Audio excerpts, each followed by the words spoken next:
Hey, it's BrickTsar, and today we're going to look at a small Lego train set. This is a train crossing. It is from 1976. It's actually called level crossing. It's where cars can cross the road without being all bumpy on the tracks. It's from the blue track era, mid-70s, so 1976. 4.5 volt.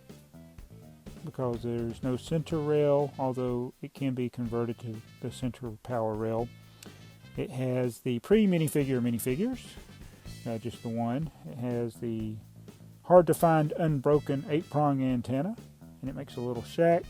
And this is the types of sets that I had when I was a kid. Now I did not have this set, but the building sets, the town sets, city sets, or whatever, they were built similar to this style. Very simple. Not much playability on the inside of the buildings. Your figure won't even fit in the building. I'll show you that.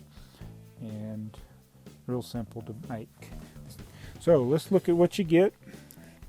This is the crossing. I'll move my figure out of the way. I'm just going to move this closer to the camera. This crossing you can open up like that. It's got the little lever there. These can break real easy. And these are mirror images of each other. So they're actually built oriented different, one's left and one's right, so to speak. The crossing where your vehicles can cross safely, we'll get a out of time period. This is continuity era. They wouldn't have had a smart car back then, 1976, but that's why it's called a level crossing. The car can go over the track like that.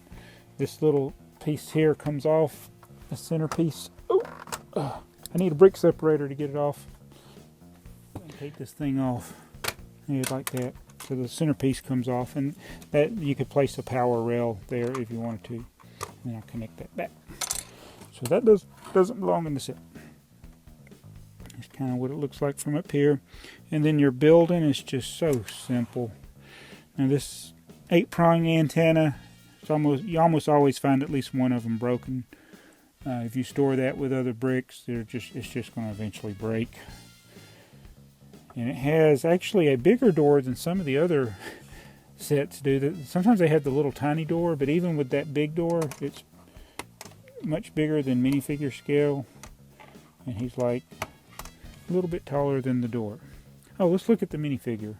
All right, here's your mid-1970s minifigure. The armless, faceless, no movable parts minifigure. You can't tell the front from the back. Just depends on which way you orient the hat. And all the men had hats like this. They were either black or blue or red or white. And the girls had pigtails. I think they just had red and black. And then everybody had no face. That was your mid-70s minifigure. Alright, so when I started the video, he was in the sitting position. So basically, you just take your minifigure apart to sit him down, and you build him into other things if he's carrying something. Alright, now the little shack, I guess is the shack he goes in when he's not needing to man the crossing. But it's just real simple. Just got 3 windows. No, 4 windows in the door. It's got a little chimney and the antenna. A little dusty. I've had this thing for a while. But anyway, that is the level crossing. I'll show you the instructions now. This is the instructions. I think I built it right. It's only got 65 parts. And what we'll show you in here is other train sets from the mid-70s. There is the train station. It has a lot of stickers. And there's the Shell refinery siding. That is a really cool set. Set 149. It has a lot of stickers. But I like to have that set. And I do have this one.